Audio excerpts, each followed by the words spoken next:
호수 하나를 건넜을 뿐인데 완전 상황이 달라집니다.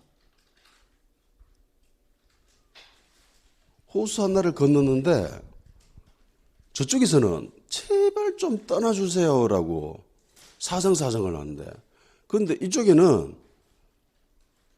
예수님이 도착했다라는 소문이 들리자마자 사람들이 벌떡같이 몰려듭니다.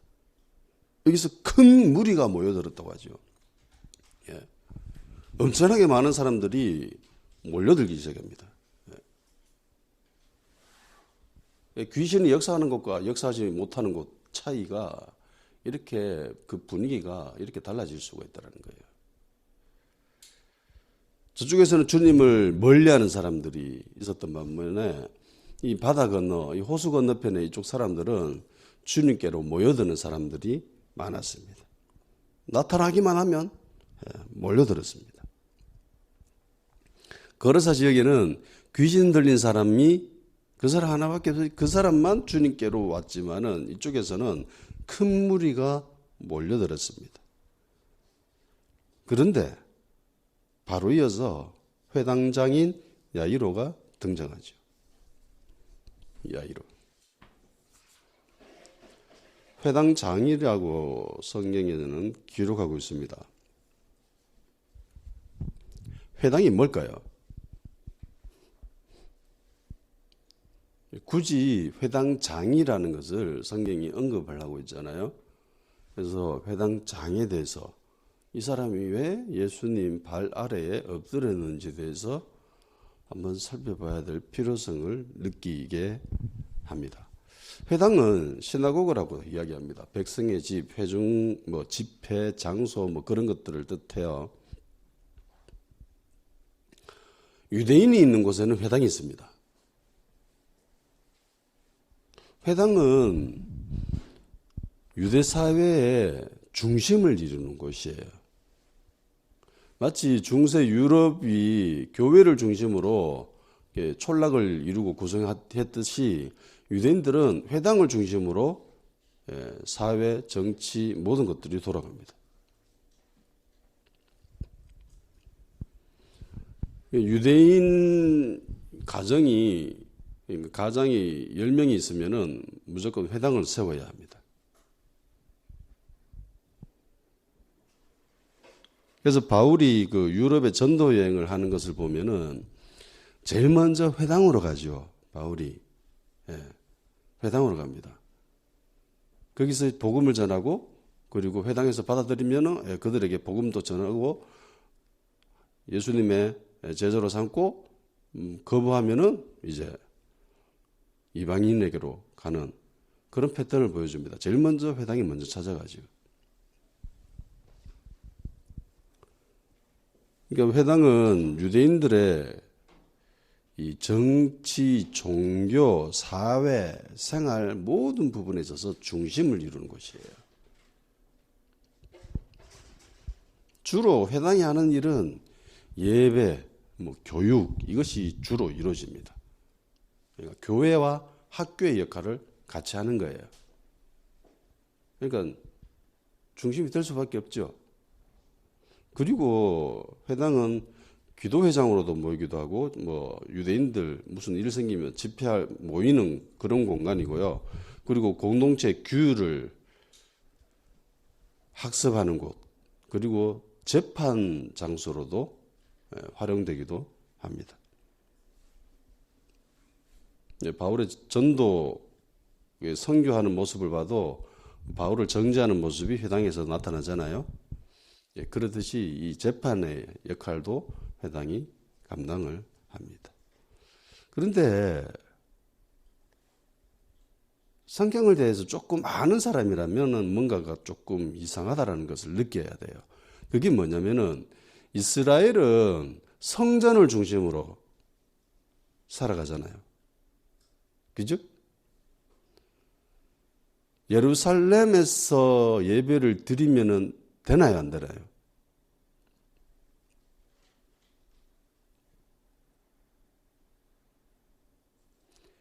예루살렘이 아닌, 성전이 아닌 다른 곳에서 하나님께 제사 드리고 그런 일을 하면은 돼요, 안 돼요?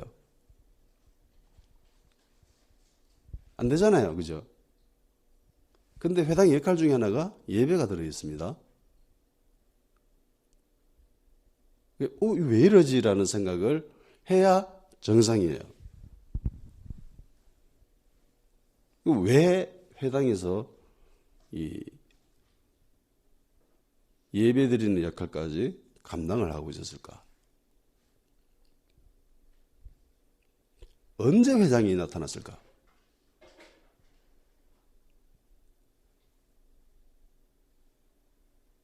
언제?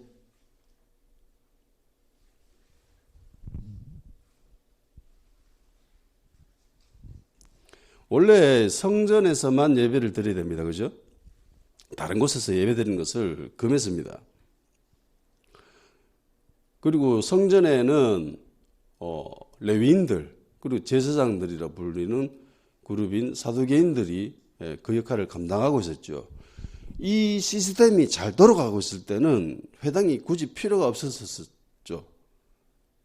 그런데 이 시스템이 무너진 때가 있었습니다. 그때가 언제였죠? 그러니까 바벨론한테 멸망당해가지고 포로로 끌려가 버렸잖아요. 성전이 사라져 버렸습니다. 이스라엘이라고 하는 민족의 정체성은 하나님께 제사 드리는, 하나님을 예배하는 거기에서 정체성이 있었는데 이게 무너져 버린 거야.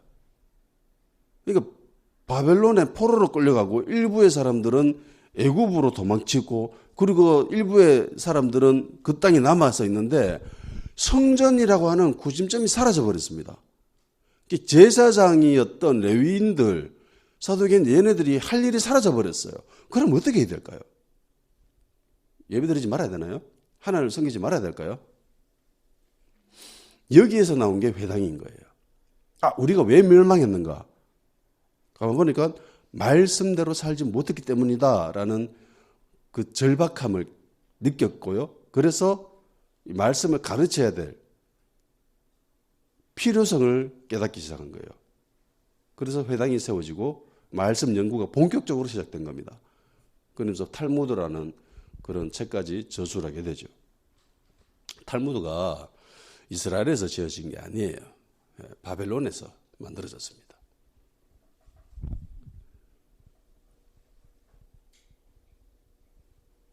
디아스포라 당한 이스라엘 백성이 그들의 신앙을 유지하고 말씀을 연구하기 위해서 세워진 것이 바로 회당인 거죠.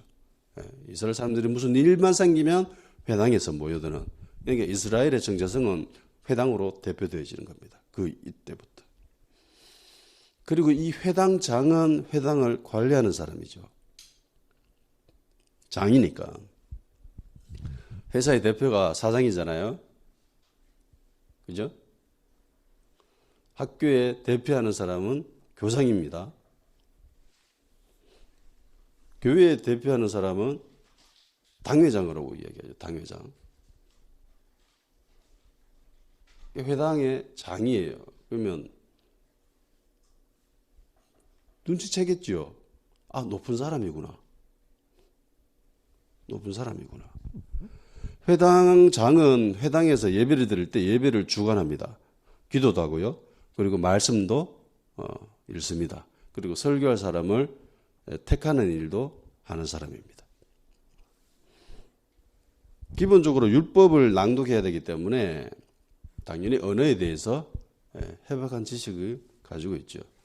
헬라어, 히브리어, 아람어 이런 것들은 기본적으로 습득해야 되는 거죠. 당연히 말씀에 대해서도 이해도가 뛰어나야 되죠. 신학적인 지식이 풍성한 사람입니다. 그리고 회당장은 공동체 가운데 율법에 어긋나는 일을 했는 그런 사람들을 발견했을 경우에 책망하는 그런 일도 하는 사람입니다. 이렇게 장로들이 대표로 선발했다라고 그렇게 이야기도 합니다. 그래서 나이는 최소 40 이상인 사람이 회당장을 맡아서 했다라고 그렇게 기록하고 있습니다. 그러니까 회당장은 아무나 할 수 있는 게 아니에요. 회당장은 아무나 하지 않습니다. 굉장히 사람들로부터 존경받는 그런 직책의 사람이죠. 오늘날로 치면은 당회장, 목사의 수준은 되는 사람인 거예요. 유대 공동체에 존경받는 사람이 이 일을 하는 거예요. 그리고 이 일을 하는 사람은 유대 공동체 내에서 굉장히 존경받는 인물인 겁니다. 성전을 중심으로 활동하는 사도개인들이 있죠. 그에 비해 성경에 보면은 사도개인과 늘 같이 나오는 바리새파라는 사람들도 등장합니다. 바리새파 사람들은 어디를 중심으로 활동했을까요? 당연히 회당인 거죠. 회당인 겁니다. 그래서 회당장은 자연스럽게 바리새파와 굉장히 밀접한 관련을 맺고 있습니다. 그런 높은 직책에 있는 회당장이에요. 자, 그에 비해 예수님은 어떤가요? 회당장은 정말 사회적으로도 존경받는 명예로운 그런 직책에 있는 사람입니다. 배운 것도 많고, 사람들로부터 저 사람 존경받을 만하다라고 하는 그런 사람이 뽑힌 거예요. 그에 비해서 예수님은 어떤가? 자, 출신이 어디입니까? 나사렛입니다. 보잘것없죠. 천한 곳이죠. 멸시받는 곳입니다. 그런 곳에서 태어나셨습니다. 그럼 직업은 뭡니까? 목수예요. 별 볼 일 없죠. 사람들로부터 뭐 존경받는다거나 그런 직책이 전혀 아닙니다. 그냥 이스라엘 사회 구성원 중에서 중간급도 아니에요. 중간급 그 밑에 있는 그런 부류인 거예요. 그러니까 야이로와 예수님을 단순 비교했을 경우에는 이건 레벨이 너무 차이가 납니다. 너무 차이가 나요.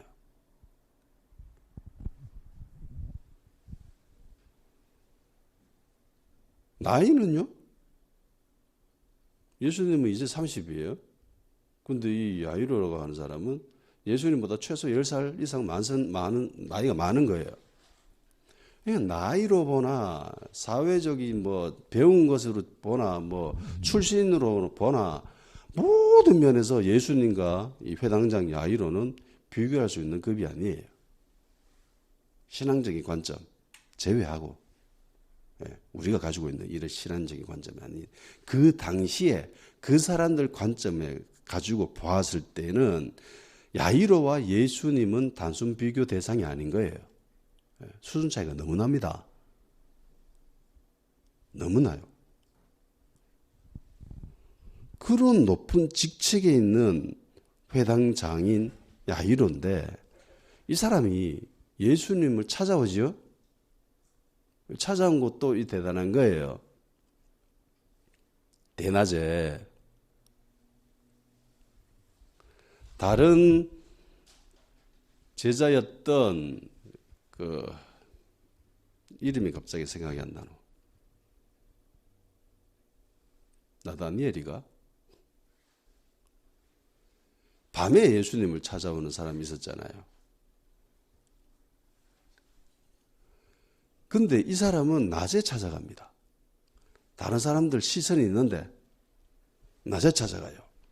큰 무리가 모여들었다고 했잖아요. 정말 많은 사람들이 있는데 자기가 대낮에 예수님을 찾아갑니다. 그리고 예수님 발 앞에 엎드립니다. 엎드려요.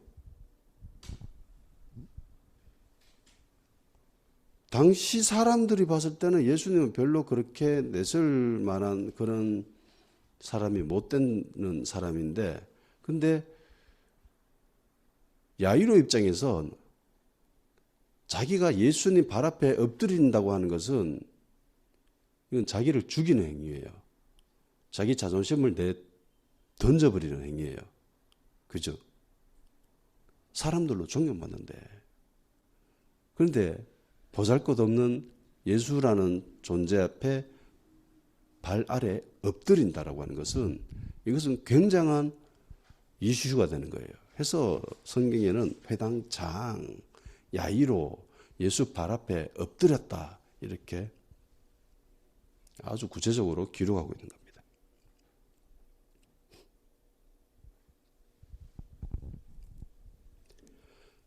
성경에서 이 발이 가지고 있는 의미가 아주 특별하죠. 성경에 보면 발등상 삼는다라는 말이 있죠. 하나님이 예수님을 향해서 발등상 삼기까지 내 우측 우편에 있어라 이렇게 기록된 곳이 있습니다.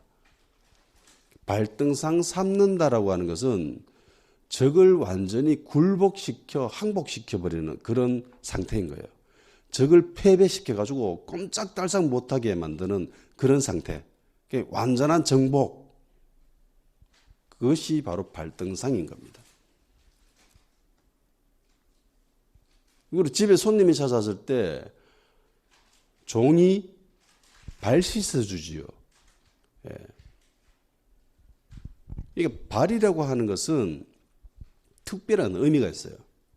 이게 이 시대에 이쪽 사람들은 전쟁을 하고 난 뒤에 전쟁에서 이기면은 어떻게 하냐면은 적 원수를 아군의 대표하는 장군 있잖아요. 왕이나 이런 사람들에게 끌고 와서 왕이 그 적장에 목을 밟습니다. 발로. 그렇게 함으로써 완전히 굴복시켰다. 완전히 멸망시켰다. 완전한 항복을 받아냈다. 나는 완전하게 승리했다. 그것을 표현하는 방식이었습니다. 그러니까 야이로가 예수님 발 앞에 엎드렸다고 하는 것은 이건 무슨 의미예요? 나 항복합니다라는 거예요. 나 예수님께 굴복합니다라고 하는 거예요. 예수님이 승리했으니까 나는 항복합니다. 예수님 앞에 나는 아무런 존재도 아닙니다. 라고 하는 것을 나타내 주는 겁니다.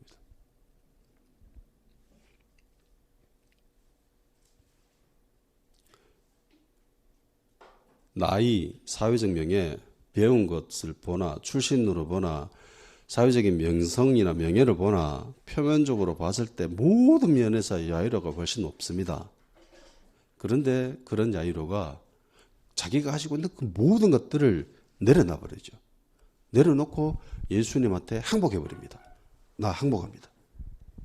왜 항복했을까요? 네, 딸 때문입니다. 딸이 왜요? 아팠죠. 단순히 아픈 게 아니죠. 죽게 됐습니다. 죽게 되었다라고 하는 것은 야이로가 가지고 있는 그 모든 것이 다 필요가 있다는 거예요. 필요 없다는 거예요. 필요 없다는 거예요. 자기가 가지고 있는 그 모든 것이 필요 없다라고 느낄 때에 그때 사람들은 항복합니다. 주님 저 항복합니다. 예수님 저 항복합니다. I surrender. 반면에 자기가 가지고 있는 것이 어느 정도 힘을 발휘하고 있다고 생각할 때는 사람들이 쉽사리 예수님께 항복하지 않습니다. 하나님께 쉽사리 굴복 안 해요. 애굽의 파라오를 보십시오. 10번이나 두드러 맞았잖아요. 한 번씩 두드러 맞을 때에 한 번 두드러 맞고 두 번 두드러 맞고 몇 번 두드러 맞으니까 더 이상 힘이 없다. 힘드네. 저 항복할게요. 이러다가 가만 생각해보면 자기가 가진 게 좀 있다고 생각하거든. 그리 항복 안 하고 목 꼿꼿이 세우고 또 대들다가 또 두드러 맞고 결국에는 온전히 충만하게 풀로 다 두드러 맞고 난 뒤에 항복하잖아요. 그러고도 정신 못 차려가지고 또 쫓아가고. 그러니까 인간은 자기가 가지고 있는 힘이 조금이라도 있다고 생각하면 내가 가지고 있는 이것이 조금 어느 정도 문제를 해결하는 데 도움이 된다고 생각하면은 쉽사리 항복하지 않습니다.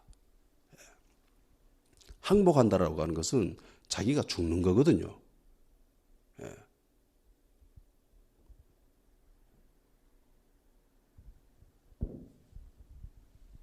야이로가 자기가 가지고 있는 것으로는 도저히 해결이 되지 않는다라고 판단을 했죠.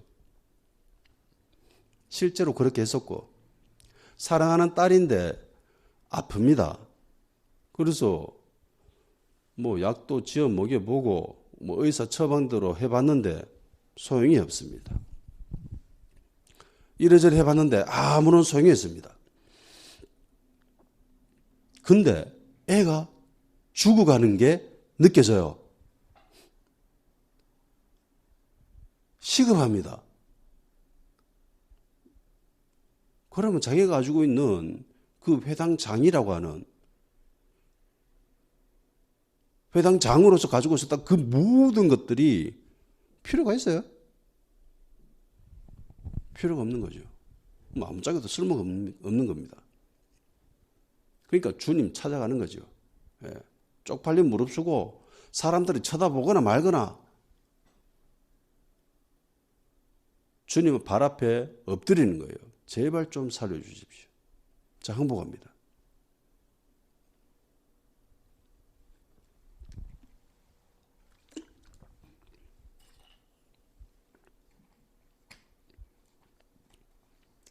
내가 가진 것으로 다 해봐도 아무런 소용이 없을 때, 그때 주님 찾아가가지고 주님 발 앞에 엎드려서 주님 항복합니다.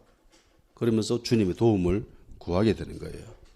스스로 가진 것이 많다라고 생각할 때는 주님 찾아가지도 않습니다. 내가 가진 것으로도 이 문제를 충분히 해결할 수 있다라고 생각하면은 사람들은 주님께 항복하지 않습니다.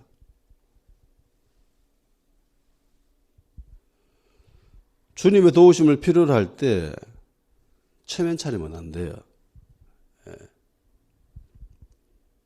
눈치 봐서도 안 됩니다. 야, 내가 회당장인데 이 사람들로부터 존경받는 사람이고, 내가 단순 비교해봐도 저 예수라는 사람과 이게 급이 아닌데 내가 저 사람한테 찾아간다? 야, 내가 저 발 앞에 엎드린다? 이거는 도저히 상상도 할 수 없어. 체면 차리면, 자기가 가지고 있는 그 명예를 계속 지켰다면은 그렇게 못하죠. 근데 그 모든 것들을 내 던져버릴 수 있게 한 것은 자기 딸 아이의 이 죽을 병인 거예요.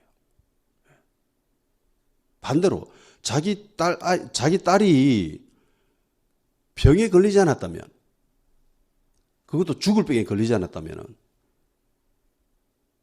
야이로가 예수님을 찾아갔을까? 예수님 발 앞에 엎드렸을까?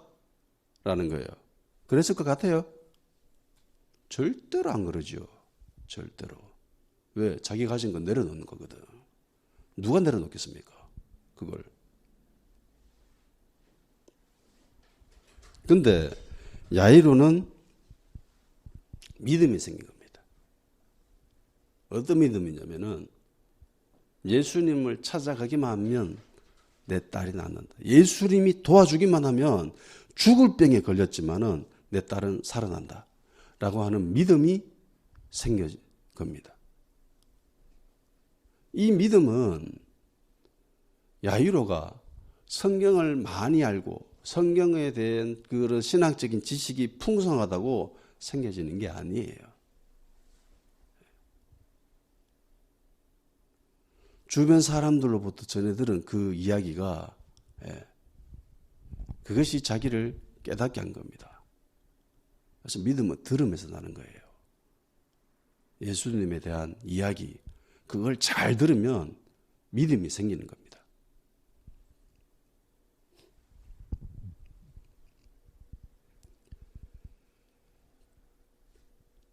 자기 딸 아이의 그 문제점과 그리고 자기가 가지고 있는 그 어떤 것으로도 해결되지 않는다라는 것을 깨달았고, 그와 동시에 예수님이라는 존재, 그분이 하신 일들을 들었습니다. 그리고 믿음이 생겼죠.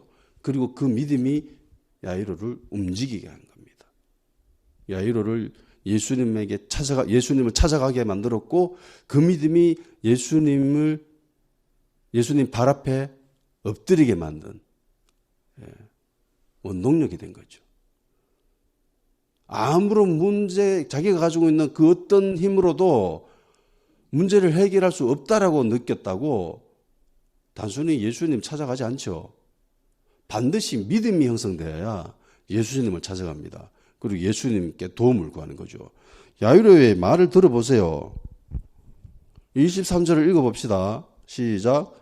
간곡히 구하여 이르되 내 어린 딸이 죽게 되었사오니 오셔서 그 위에 손을 얹어서 그로 구원을 받아 살게 하소서 하거늘. 아멘. 보세요. 야이로는 예수님 손 얹으면 내 딸이 살아난다라고는 그런 믿음을 갖고 있었던 거예요. 예. 이게 중요한 겁니다.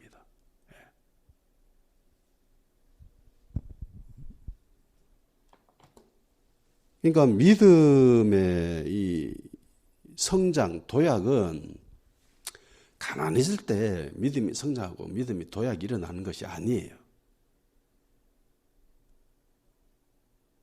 반드시 힘든 어려움, 고비를 거쳐야 되는 겁니다. 야이로가 대단한 믿음을 보여주잖아요. 이건 엄청난 믿음이에요.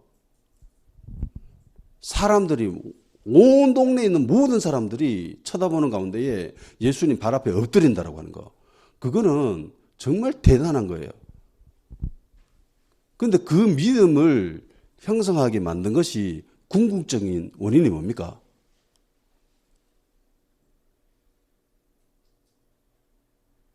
자기 딸이 죽을 병에 걸린 거. 자기 딸이 죽을 병에 안 걸렸으면 이 야이로가 이런 믿음을 가졌겠습니까? 가질 턱이 없죠. 예. 야이로가 이런 믿음을 가지게 된 것은 자기 딸의 죽을 병입니다. 아브라함이 고비가 없이, 어려움 없이, 힘든 과정이 없이 믿음이 자라났어요?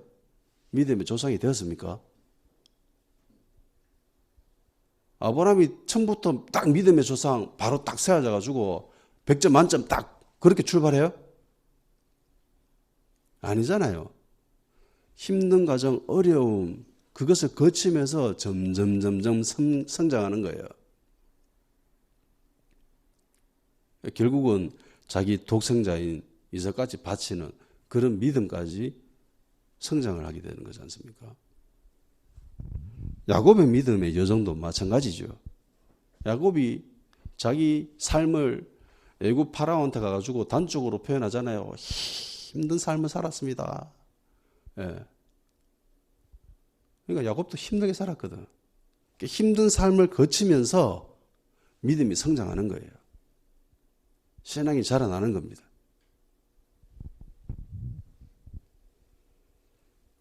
삶 속에서 고비가 있을 때마다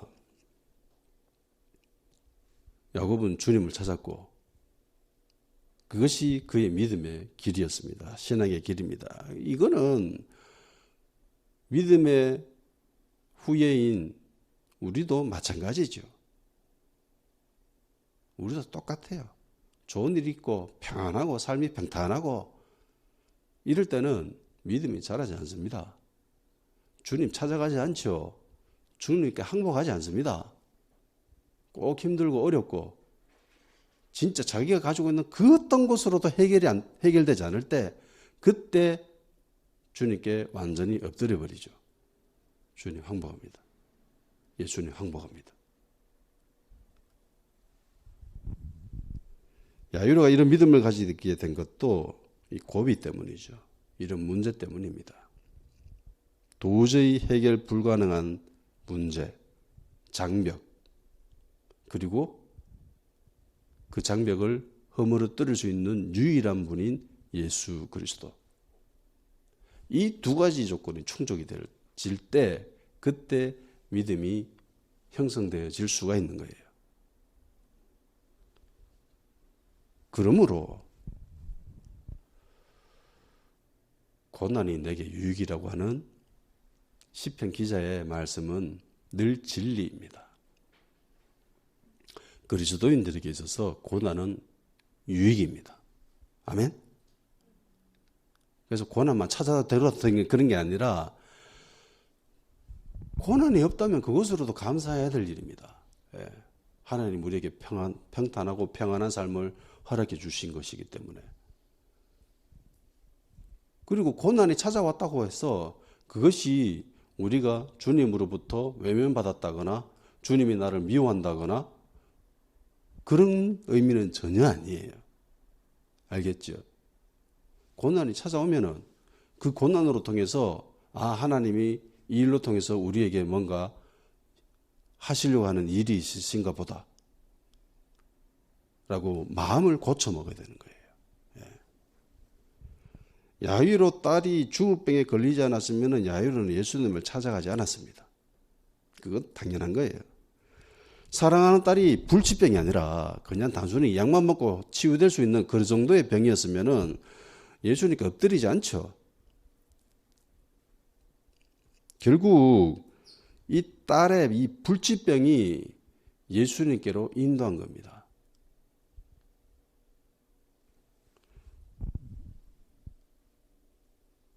자기가 정말 사랑하는 딸의 이 죽을 병, 죽게 되는 이 상황이 야이로가 가진 모든 것을 내려놓게 만들었습니다. 인간은 내려놔야 하나님 찾아가거든요. 안 그러면 안 찾아갑니다. 하나님이냐 나냐 이 두 가지를 반드시 선택해야 되거든. 예수님 만나려면 둘 중에 반드시 하나를 선택해야 돼요. 내가 우선이냐 하나님이 우선이냐. 나의 위주로 삶을 살아갈 것이냐 아니면 예수님 중심으로 살아갈 것이냐. 이걸 둘 중에 하나는 반드시 선택해야 되거든. 그리고 예수 믿는 사람이라면 반드시 예수님을 선택합니다.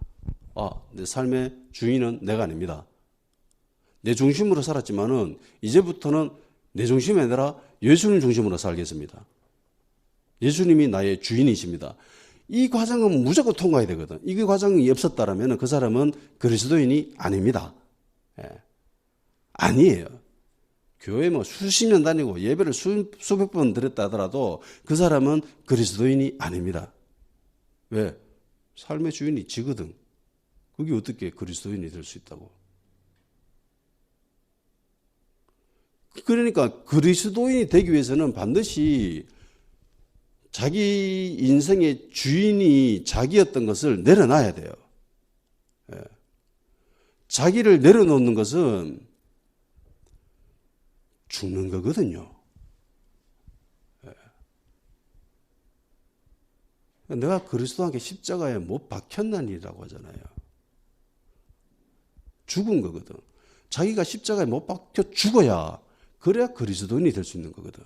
그런데 죽지 않아서 항복하지 않아서 아직 자기가 가지고 있는 힘으로 해결할 수 있다라고 믿고 있어. 그러면 이 사람은 그리스도인이 아닙니다.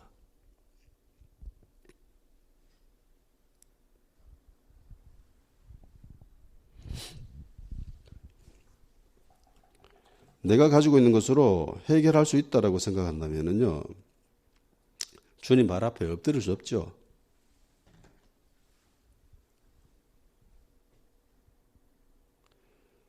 내가 가진 것으로 이 문제를 충분히 해결할 수 있다라고 생각한다면요, 항복하지 않습니다. 그러니까 가진 것이 없다고 슬퍼하지 마십시오. 반대로 가진 것이 있다고 자만할 필요도 없습니다. 나에게 왜 이런 어려움이 있냐, 힘듦이 있냐, 왜 나에게 이런 고난이 있냐, 그런 것이 있다고 주님께 불평할 필요가 없습니다. 고난이 유익이 된 거예요. 주님을 만나게 해주잖아요. 나에게 해결 불가능한 문제가 있다고 절망할 필요가 전혀 없습니다.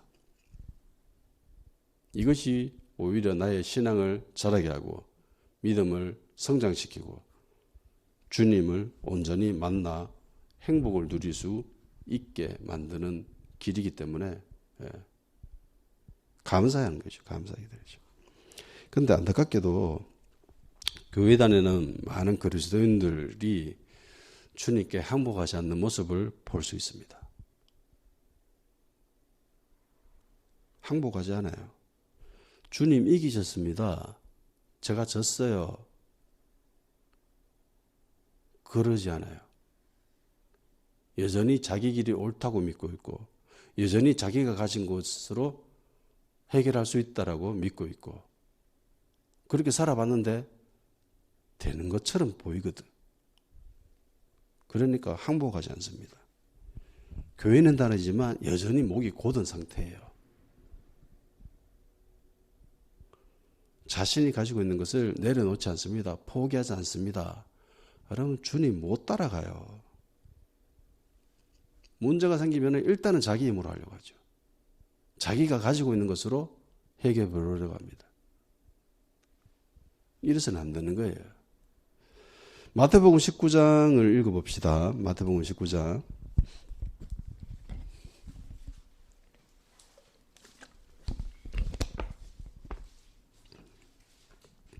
마태복음 19장 21절에서 22절 말씀입니다. 시작. 예수께서 이르시되 네가 온전하고자 할진대 가서 네 소유를 팔아 가난한 자들에게 주라. 그리하면 하늘에서 보화가 네게 있으리라. 그리고 와서 나를 따르라 하시니 그 청년이 재물이 많음으로 이 말씀을 듣고 근신하며 가니라. 아멘. 이 청년은 재물이 많습니다. 가진 것이 많지요. 보통 사람들은 네 가진 것이 많으니까 참 행복하겠다, 좋겠다 라고 생각합니다. 그리고 이것으로 사는데 전혀 문제가 없죠. 지장이 없습니다. 그런데 이것이 주님을 못 따라가게 만들죠. 가진 것이 많은 것이 이게 복이 아니라는 거예요. 오히려 이것이 이 청년에게는 저주가 되죠. 저주잖아요, 이거. 주님을 못 따라가게 만들었으니까. 정말 인생에서 제일 중요한 것은 뭐냐? 주님 따라가는 거거든. 주님 따르는 사람이 그리스도인이잖아요. 그리스도인 되는 거, 주님의 제자가 되는 거, 이게 제일 중요하거든. 근데 이게 가진 게 많으니까 못 따라가요. 예수님 말씀에 순종을 못 하잖아요.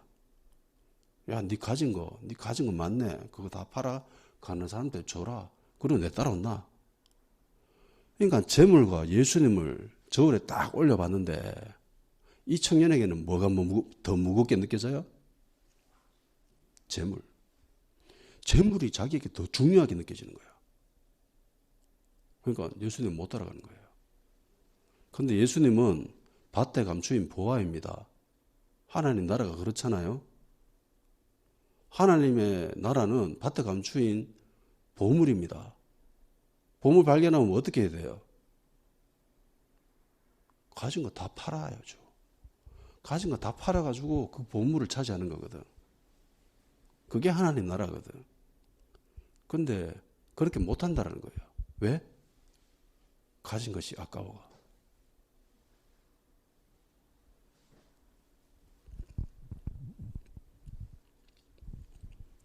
그 반면에 그 밑에 보면 베드로의 고백이 있습니다. 베드로의 고백을 읽어볼까요?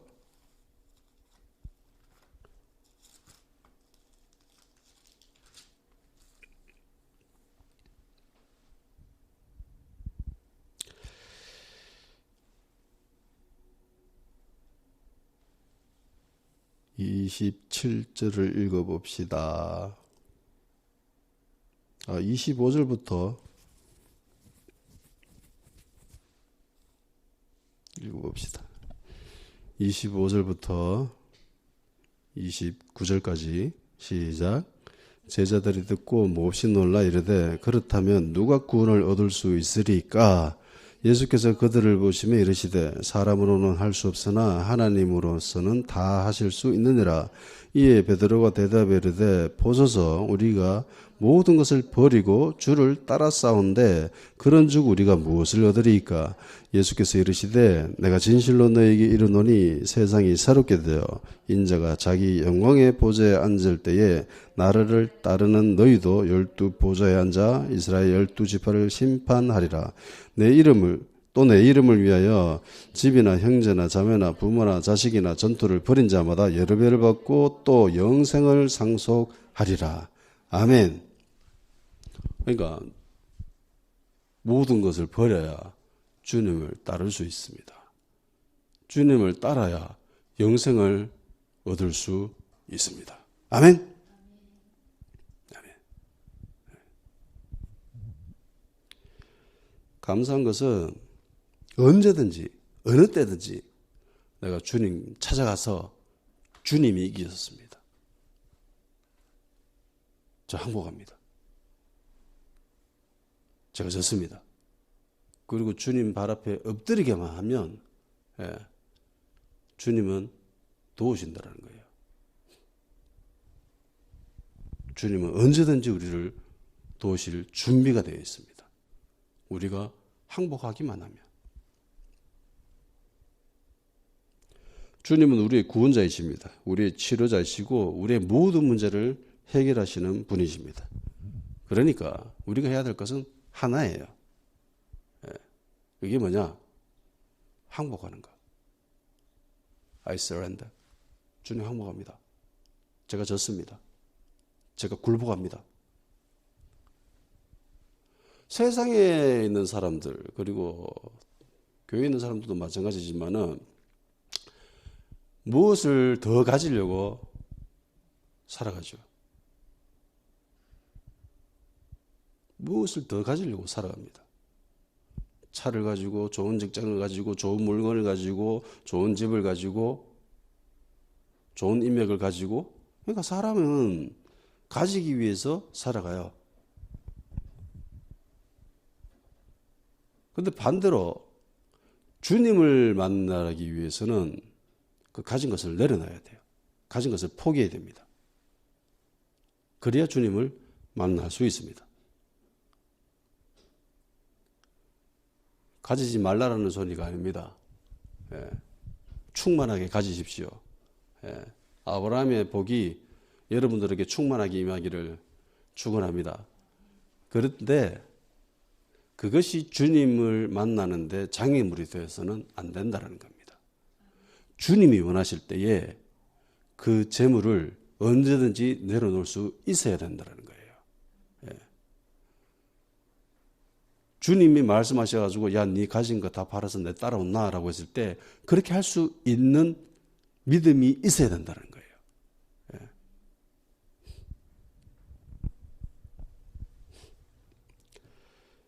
다 같이 기도합시다. 내가 가진 것을 내려놓을 수 있도록 그래서 주님 찾아가서 주님 항복합니다 라고 하는 그런 겸손한 믿음의 사람이 될 수 있도록 우리를 도와주시옵소서. 자존심 세우기보다 주님 앞에 항복합니다 라고 하는 행복한 패배자가 될 수 있도록 주님 성령이여 우리를 도와주시옵소서. 그래서 나를 살게 해주시고 교회를 살게 해주시고 이 땅을 살게 해주시고 이 땅의 교회들을 주님 살려주시옵소서라고 우리 다 같이 이를 위해서 기도하는 시간 가지도록 합시다.